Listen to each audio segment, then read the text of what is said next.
Every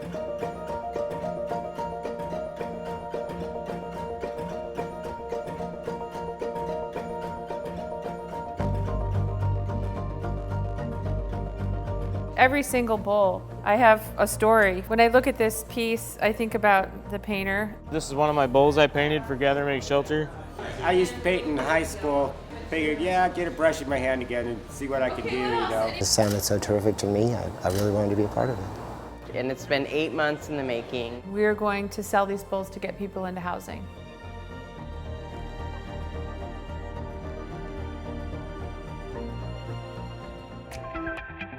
Gather Make Shelter came about because I feel like I've been feeling this real disconnect between people, walking down the street, not looking at each other, not talking to each other. And I wanted to create an art project where people are encouraged to meet each other at their base level of humanity on a more regular basis.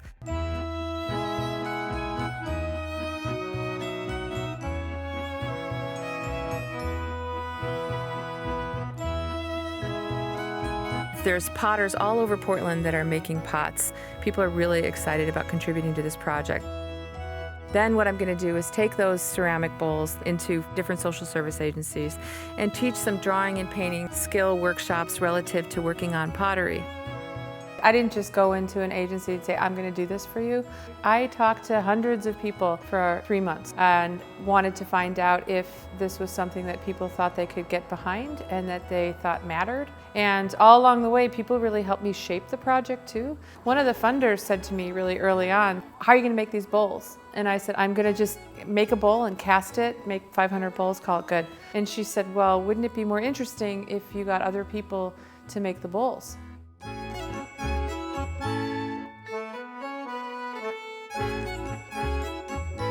But we've got about 250 potters that have donated to this.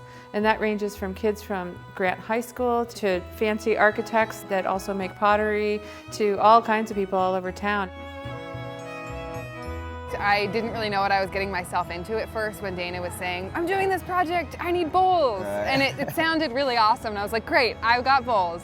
It's not just potters being able to help homeless people by saying, here's an object I made and donating it, but it's actually connecting us with the people that we're helping. I think the process is really important because it involves people in a way that they want to be involved.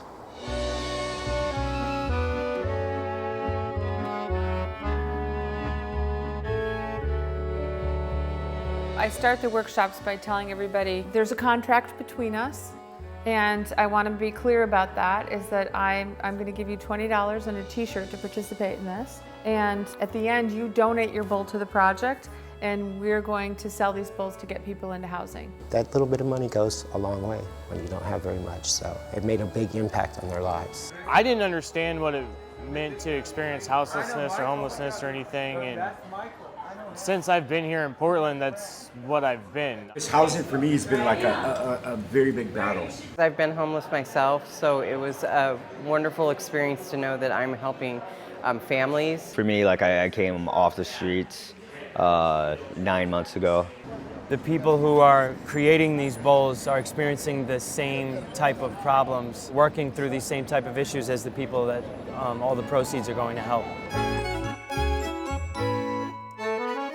As I put the first dot, I just got this idea to start doing constellations. It's been real calming and something I look forward to.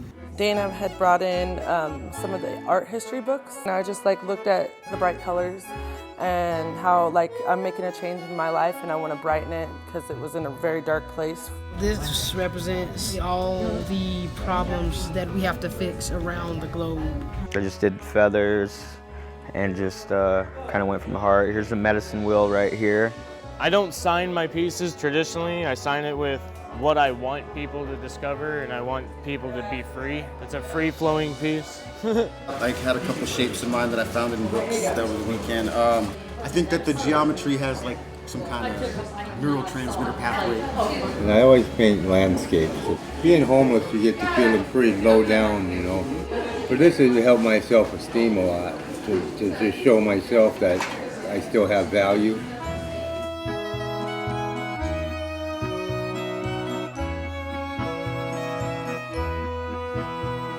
This is Mary's bowl. You know, I know a lot about Mary.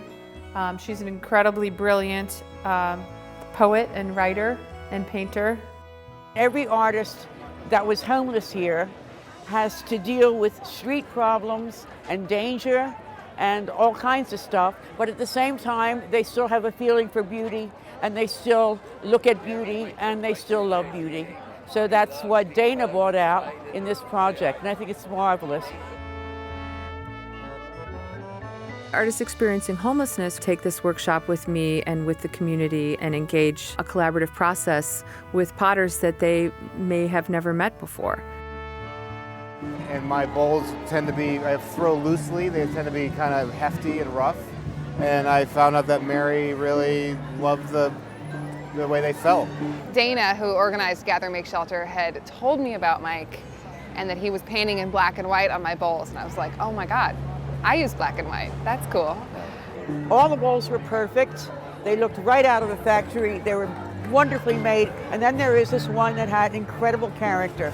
And it was sort of thick on one side, and then it sagged a bit here, and it just struck me. I thought, yeah, I love this. I mean, this is made by a person, and I want to paint this. So in the end, after we do all these wonderful workshops and everyone's made all these incredible bowls, we're going to have festivals in the fall. And you'll come and you'll buy a bowl, and then you'll be introduced to one of the artists experiencing homelessness. And they're going to give you a token for you to give to anybody you see on the street. What we got is a coupon for Sisters of the Road Cafe. That's Sisters of the Road, is that what that is? If you see anyone that's out and about and hungry, I'd say give it to them and help them out. Maybe look them in the eye, give them a warm smile. It creates a nice connection between people and get somebody a nice warm meal in their belly. Sisters of the Road is such a great opportunity to collaborate. I saw people just being gentle with each other in really beautiful ways. Yeah, lots of connections, hundreds of connections today that I think people who've never met before talked to each other, looked at each other. Thank you so much. Did you do one of the bowls? I did. Which one? I did one that's over here in the auction. It's a Paul Clay piece. I bid on it, but my best friend, she bid above me, so I love Paul Clay. Nice. Yeah, nice. Awesome. That's really what I wanted. It's like we meet each other at our base level of humanity through a creative endeavor, and we believe that change is possible by uniting. Give it up for Gather Make Shelter!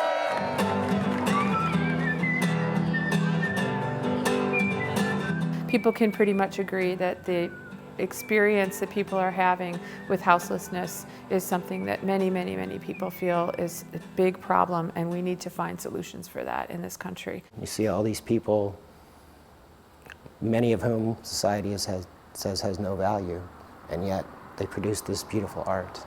Gather Make Shelter gives me hope that more people can find help and be able to get off the street. We still have some blank bowls right now that are waiting for the next stage of Gather Make Shelter because people really don't want it to end. You know, it's just making a difference in the world today in what little ways we can right in front of us. I feel really blessed to be a part of all of this.